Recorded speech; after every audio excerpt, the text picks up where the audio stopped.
Distracted students is something that we deal with all of the time in the ESL world, right? It's can make or break a relationship between you and the family. Who's not muted? Okay. It can make or break the relationship between you and a student or you and a family. A lot of times, if you're really good with distracted students, you're going to get more of them because the word kind of gets around, okay? Distracted students is something that we get used to. And if you have a few tips and tricks, then it kind of becomes second nature. So I do want to talk just a little bit about how I deal with certain types of distracted students, and then we will open the floor for any questions that you have. So the first type of distracted student that we see is the student who doesn't want to be here. Okay, let's face it. Students at this point in the day that we see them most of the time have already been in school for a long amount of time. They have already had music lessons and badminton lessons and swimming lessons, and they don't want to be there, okay? So we have to coax them. I specifically am not sitting at my desk today because this doesn't always have to be with props, okay? It doesn't always have to be with things. Sometimes it's just us, all right? And we have to sometimes get used to that. We can get caught up in the idea of props, but they're not always the answer to a distracted student. So when you have students who just don't want to be there, sometimes you need to focus on that student. Older students who are conversing with you, you can find, okay, what do they like? Sometimes it means going off of the courseware. It's not an ideal situation, but sometimes it happens. Okay, sometimes we have to go, Ashley, I'm sorry. I love your hat. Ashley, I see your hat. That's adorable. Okay, sometimes we have to go slightly rogue. If you have a boy who's 10 or 11 and has no interest in being in the class at all, but you happen to see that he has Spider-Man on his shirt. I don't know what 11-year-old boys are into, or whatever the new movie was, about superheroes who fight, whatever it is, Legos or banjos. Try and hone in on what it is they like. I have a student, a little girl. She did not speak to me outside of reading everything on the screen for 3 months. It did not matter what I did. She had no interest in being there. She did exactly what the lesson told her to do. That was it. One day, she was a few minutes late and had a pair of ballet slippers hanging out of her bag as she ran into class. That's all it needed. That's all I needed. Now, every single time when we're done, we have full conversations about ballet. And it has opened her up to focus on me and pay attention to what I want to teach her so much more. If the little guy has minions on his shirts, or you always see him carrying a panda teddy bear, little cues like this can really help you hone in on where the student is, where their interest is. My daughter is super uninterested in English, grammar, all of those things. However, if you get her talking about plays or acting, you've got her. All kids are almost the same. You know, it's a pattern. When they don't want to do it, we have to find something that they will do it with. It happens sometimes. So maybe the student has no interest in monkeys, has no interest in dogs, cats. So maybe you have to do Spider-Man. Who's another one? I have girls, I don't have boys. Spider-Man, Captain America, the Hulk. You know, sometimes you have to act like the Hulk, right? It just is what it is. When you hone in on the student and you get to know what they are interested in, even if it's just their clothes, go with it if they're not focused. Now let's talk about the other side of the coin, because we also have those students who they don't want to be there, but they don't want to be there because they are teenagers. if you have ever had a child that was between the ages of 12 and 30, you'll understand what I'm talking about. This whole thing of, no, I'm going to do this. No, teacher, I don't want to do that. Right? We've had those students. I had one who called himself my administrator. He thought he was really cute. Okay. Realize that these kids do that for the same reason that kids here do it. Kids act out because they want to affect us. The worst class I ever had was this first class with a student named administrator, and he was with another company, so I don't worry about, anyone having him. He referred to me for 2 weeks as the fat American teacher. And he went out of his way to make sure that I felt as uncomfortable as possible. Now, this student, I will attest to this, did not need these classes. He knew English. He spoke English. He could cuss me out in English. And this happened over and over again. And he really started to affect me to where I hated going to the class. And I had a conversation with someone who also had like their own teenager here who was doing the same thing. And it kind of occurred to me, like, it's kind of like little kids, they bug you because they want your attention. And it was affecting my teaching style to the point that I was terrified I was going to have parents upset. So this is what you do. This is my solution to our problematic children. You just got to ignore them. The same way you have to ignore the kids who go, I'm not touching you. I'm not touching you. I'm not touching you. Right? You have to ignore them because all they want is a response. In our situation, if parents are upset, they can complain on us if admins feel the video is lacking in what we're supposed to be doing. So this is my solution for you, and it works for me. You need to keep teaching. Our lack of addressing the issue, most of the time, will stop the behavior. Okay? So if the parents go back and watch the replay and you have followed the lesson, you've remained happy and positive, and have opened the opportunity for the student to answer you, you have done nothing wrong. You have followed the procedure. You have done everything that you could to try and engage the student. And then in the feedback, I would put something along the lines of, I know little Billy can do this, but he seems distracted in class. I carried on with the lesson so that you could review the material with him at a later time. What happens then? The parents read the comments. They go back and they watch the replay. And they see, number one, their students misbehaving. They see, number two, you carried on as you should. Should for some reason they feel they need to file a complaint, admins are going to watch the video and see that you taught the lesson. You did what you were supposed to do. You haven't done anything wrong. There's nothing for you to get in trouble for. Okay? Now, one thing that I learned, these kids, guys, they know exactly what buttons to push if they want to stress us out, if they want to bother us.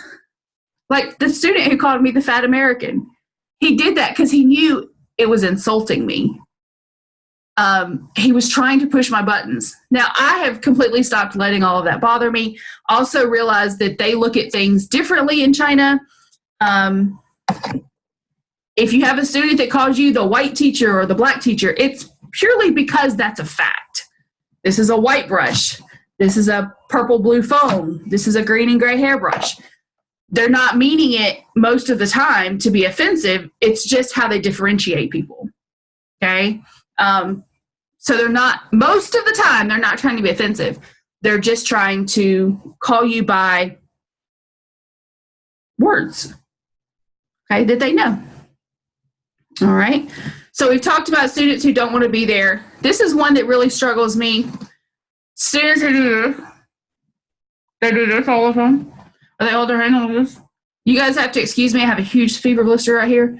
So, but if I talk like this, can you really understand what I'm saying? No.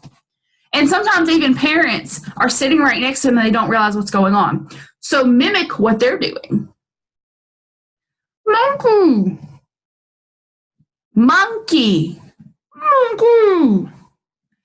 A lot of the time, students are going to realize what's going on because they can't understand you either. So they'll remove their hand. Sometimes it's going to be food. A lot of the times we get students who it's the middle of their dinner time. We can't really do a lot with that.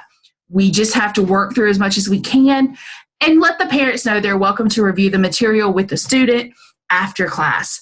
Sometimes the parent's not there to help guide the student. And we know a lot of students need guidance, or sometimes the students with a babysitter or a grandparent who maybe isn't aware of how to do all of this. Always making sure that you stay on your game, even if you're teaching to a student who does this to you for 25 minutes, is the proper procedure. Because they're not going to get to repeat that lesson. And there may be information there they need. As long as you prepare and teach the same way you would if they were engaging, just like you did in your interview, okay? Give them a moment to answer. So if they're going back and replaying the video, they can then listen to what you have to say, and they can repeat after you. Okay? In some situations, if I know a student is struggling with specific sounds or words, after that lesson and the feedback, I will send them a chat with some words for them to practice, typed out, and then send them the voice recording of how it should sound, such as father, mother, brother, sister. Those are kind of the key words. So I try and help the student if maybe they're not as focused on a class as they normally are. I try and help them that way. And a lot of times they will listen to those. Okay? So now that I've rambled for 15 minutes, who has a question about dealing with a difficult or distracted student?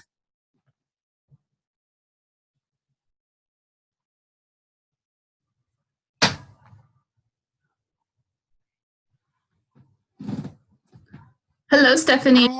Oh, sorry. No, I'm talking to you. Oh, me? Hello? Laverne. This is Teacher Olivia. Are you talking to me? I'm talking to Stephanie. Stephanie. First. Okay. Yeah, hi. Hi. Can you hear me okay? Sorry, I'm actually outdoors right now doing a walk. Sorry. Okay. So I do have a question. I'm fairly new to Palfish, and I've been doing it for a little over 6 months now. So I have a lot of trials, and one trial in particular I had. Now, she was really young, right? So she's a toddler, or she was taller, and I tried to keep her engaged. She's like 2, 3 years old, and it was really difficult. I tried to play some instruments. I tried doing puppet hands. Do you have any advice for really young, like toddlers, 2, 3 years old? Sometimes with toddlers, you just have to focus on the basics. The recommendations that I have would be focus on the main words of the lesson. And sometimes we have to get rid of incidental language rather than reading the paragraph at the bottom. Maybe the best that you're going to get is dog. I just put out a video today on what's called modeling, which is I do, we do, you do. And it talks about how to model for your student, work with your student, and then watch your student do the circling or whatever. Watch that video because it may really answer that question as far as getting them to do things on the screen. As far as getting them to engage in the classroom, simplify what you're saying. Sometimes if they're overwhelmed with too much language, they're going to be distracted. What is this? Okay. So the difference is what is this or dog. So we have to simplify what we say to the students who are super, super young, and it really does help. Okay? Okay, thanks for your help, Samantha. I appreciate it. You're welcome. Laverne. Yes, hello. How are you? Good, how are you? I think you're great. You are great. Thank you. I have a question. The children are distracted doing their homework, they walk away, or they turn off their cameras. So those are the problems that I come across a lot. You got to What do you suggest? You got to keep teaching. Realize that the lesson, they're not going to, like I said, they're not going to get to repeat it. So you have to do your best to present all of the material on the slides in 5 minutes. If they run to the restroom, take a second. If after a minute they're not back, you can take a few minutes and maybe review what you've already talked about. You can report it. Like if the parent's not there, report it. Maybe they'll be able to contact the parent and let them know what's going on. At least you're that way. And then keep teaching. If they turn off their camera, report it that you can't see the student so they know there's an error and an issue. Make sure you screenshot. Okay, listen. Screenshot. Yes. Over and over and over again. Okay? Okay. Screenshot the issue and do your best to keep teaching. If the student is verbally responding to you, make sure that you keep those screenshots just in case something were to come up later. But at least you know they are verbally responding to what you do. And you can even do this. If you think that they're trying to play a game on you and that, they may come back and say, well, I can see the teacher, go, how many? Because if they tell you how many, that means they can see you. Wonderful. Okay, thank you. That. Like I teach on a tablet and then I have my phone nearby. If I think, they may be running some kind of little game and they think they're cute, I have no problem hitting record. Okay, great. Okay. Well, that's great advice. Thank you. Yes, ma'am. Okay, let me go to the chat real quick. Miss Minnie Sue says, when they never participate and the mom's face is in the screen most of the time, do you keep teaching like the kid who is in the screen? Yes. Sometimes, you may get a mom who is super talkative, and that's cool. You can talk to them, especially if it's an OKC class, because they paid for that class. I've had a situation before where the parent she came in and she's like, my daughter's asleep and she's not feeling well.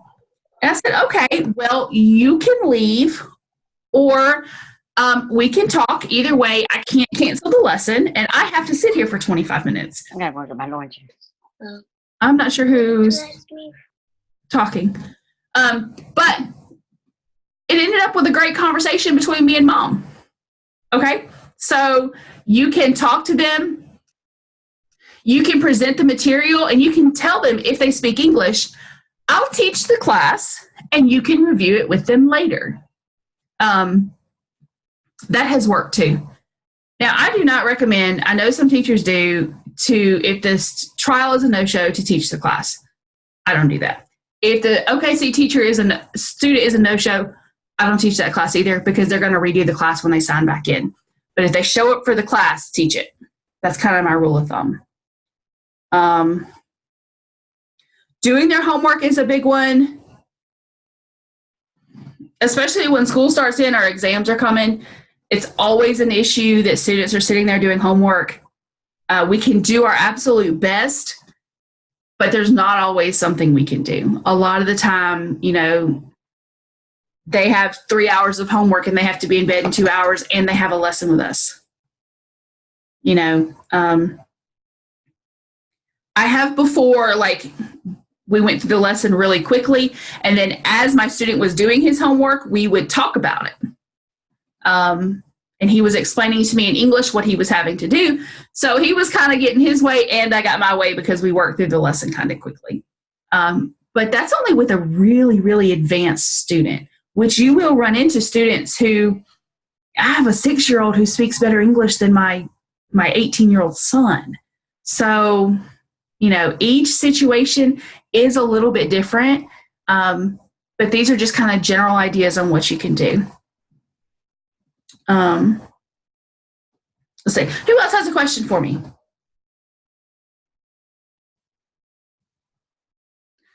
Let me address this. So for trials, if they keep walking away, young students, there's not really a lot we can do.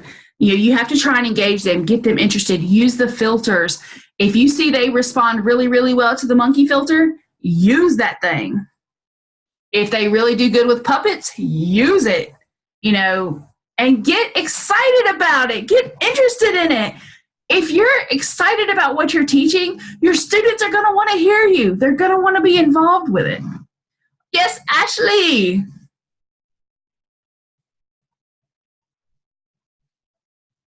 Okay, do you hear me? Yes, ma'am. Yay. Okay, my question would be about giving stars in these situations when either, by no fault of their own, they're distracted, or it is by, their fault that they're distracted. What do you do in the star department? What would you recommend? How do you kind of approach that?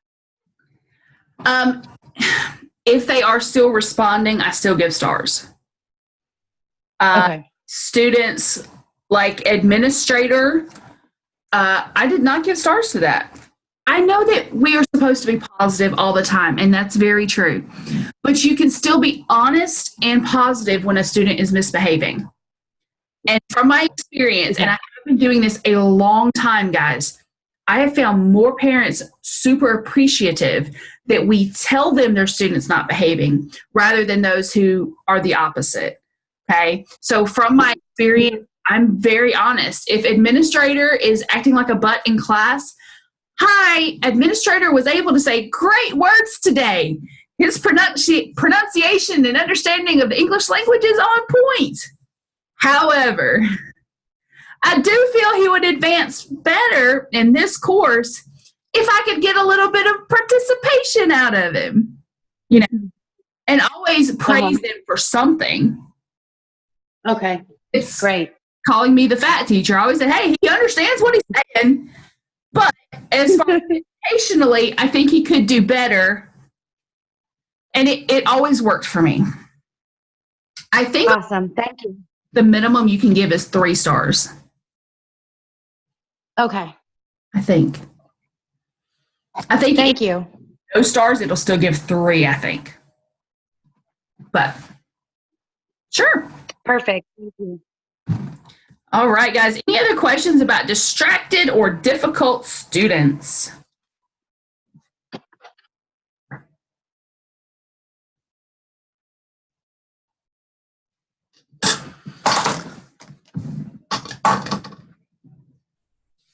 Okay, look, what do you usually do when you ask her child to repeat something and mom does instead? I'll use the child name and then so to repeat and mom continues to do it instead.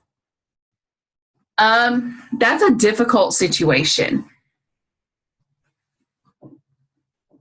Parents want so hard for their students to succeed that many times they will answer for them and they'll give them all the answers. That's another situation that I'm still very honest with parents. And I'll say in the feedback, that it can be very hard to hear their student, and that if someone else is speaking, I can't always hear the pronunciation of the student. And that makes it harder for me to ensure they are speaking properly. And that will work sometimes. Sometimes you're just going to have a parent that does it, and then they're going to do it wrong. You're going mouth, and they go mouse, mouse. No. Mouth. that it happens. You just have to do your best in that situation. When it comes to, feedback, still very positive, but, let them know that you really aren't sure where the student is, because there's always, and I wouldn't say mom is always talking. I would say because there's someone else speaking. It's hard for me to hear the student. And put in there, that you're trying to ensure proper pronunciation. And that's hard, just like it's hard if you have 2 students. Occasionally you'll have a family that has 2 students in a classroom, and that is the worst thing in the world to me. I don't like that. Because I can't really, I can't hear what the student is saying. I can't focus on one voice, and that's hard for me. All right, does anyone have any questions about things that do not pertain to distracted students? We have about 10 minutes left if anyone has any other questions they'd like me to answer.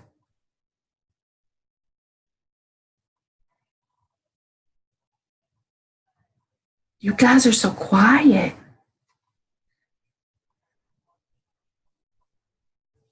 Hi, Mary, go ahead.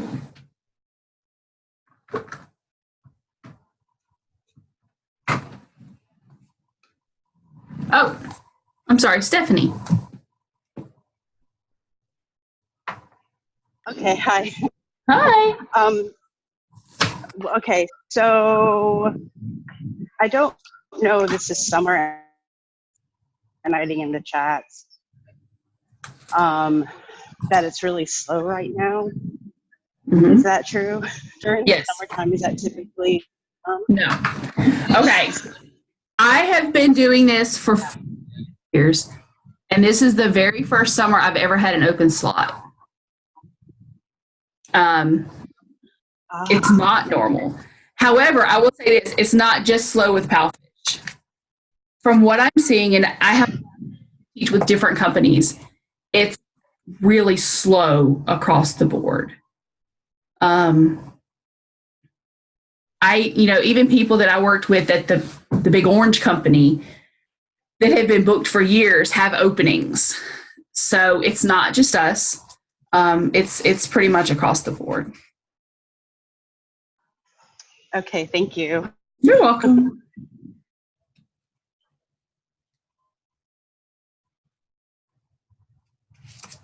Any other questions, concerns?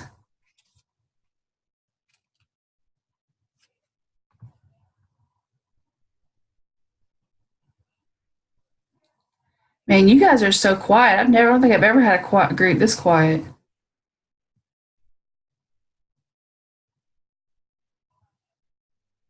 Christy, what are you making? I got to go make dinner too. Yeah. Can you hear me?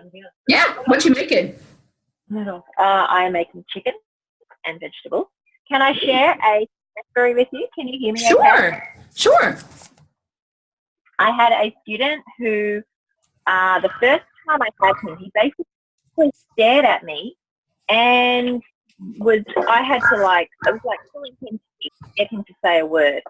So I dreaded, I saw him pop up on my schedule for the next week, and I was dreading it. That was a couple of cancelled. But the following week was a test lecture. Now, I was freaking out because it was my first test with Palfish, but I messaged around a bunch of teachers to ask some advice, and I implemented quite a few different tactics. And he ended up being an awesome student. I think he just needed time to think about what he needed to say, and Lego.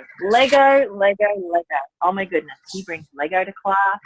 Last class, he had a Hulk Lego. He had, I don't know, all these weird characters I've never heard of, but they worked into the lesson so amazingly.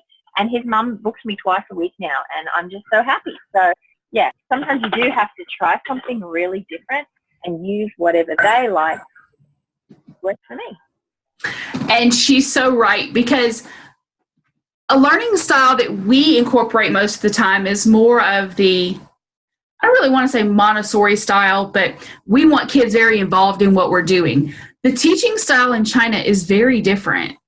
From a very young age, it's lecture style. They sit and they listen, they sit and they listen, they sit and they listen. And there's not a lot of response out of them for a long time. And so they expect that out of us a lot of the time, so we have to coax them in to responding to us, okay? And it's completely normal that students sometimes will go weeks and not say anything, and then out of nowhere, boom, they can answer you, tell you their name, their age, where they go to school, and what they like to do.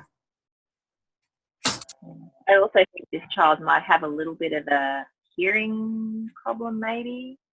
I don't know. I could be wrong about that. But his head teacher actually just messaged me today, and she's going to switch him over to the new 4.0, because he's been on those really old slides that they can see the TV as well.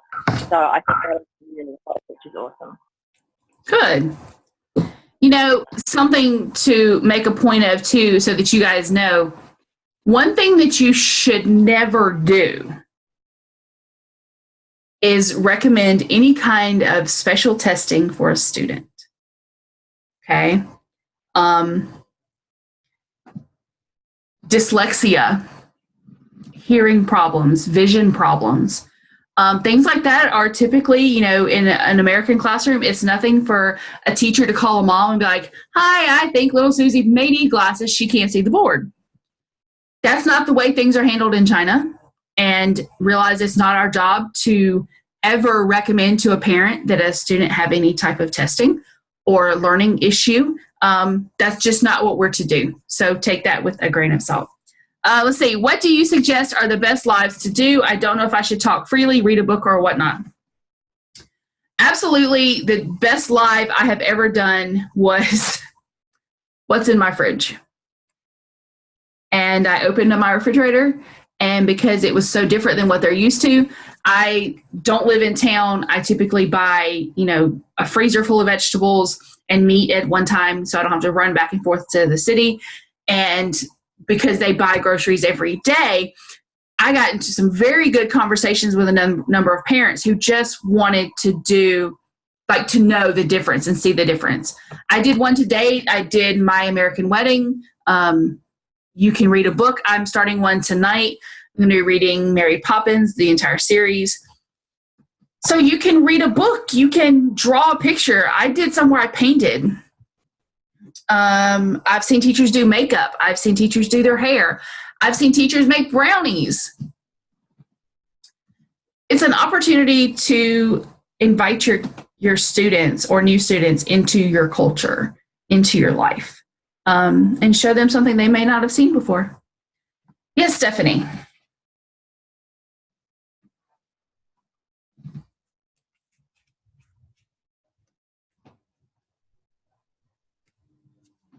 Oh, hold on. You're still muted, Stephanie. Oh, sorry, I didn't realize I raised my hand. I thought I didn't. Sorry, that wasn't me. My apologies. No problem.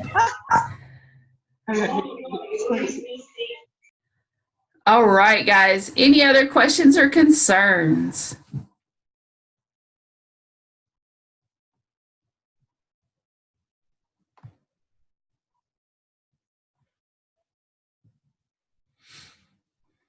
Best time for lives. Always think about where they are in their day when you're setting up a live. So you don't want to do a live, like I'm in America. I wouldn't want to do one at noon because it's 1 a.m. You know, you're not going to get a lot of parents or students at that time. I try and do mine in the mornings or the evenings. So I have one at like 9 o'clock tonight, which is 10 o'clock in China. All right, guys, I'm going to go ahead and end it off here. If you have questions, concerns, or things that you would like to know, or maybe to discuss further, feel free to reach out to me on the app. I am Teacher Sam YT. And until next time, guys, I'll see you later.